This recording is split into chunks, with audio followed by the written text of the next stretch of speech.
वास्तुशास्त्रामुळे खरंच एखाद्या माणसाचं आयुष्य बदलू शकतं का? 100% आपण वास्तूद्वारे कोणत्याही व्यक्तीचं आयुष्य बदलू शकतो. म्हणजे वास्तुशास्त्र म्हणजे नेमकं काय आहे?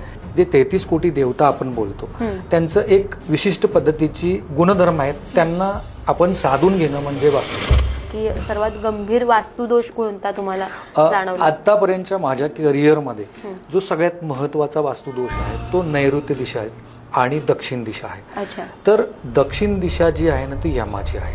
दुसरी गोष्ट नैऋत्य दिशा ही राहूची आहे आणि राहूच्या दिशेला, ह्या दोन दिशेला जर तुम्ही खड्डा किंवा विहीर किंवा सकल असेल तर तो तुम्हाला 100% प्रॉब्लेम करतो, तुमची लाईफ स्पॉईल करू शकतो. माझ्यानुसार ना जेव्हा फ्लॅट आपण घेतो तर त्यावेळेला सगळ्यात महत्त्वाच्या दोन गोष्टी तपासणं खूप गरजेचं आहे. एक तर आजूबाजूचा सराउंडिंग एरिया, नंबर 1. नंबर 2 मध्ये ना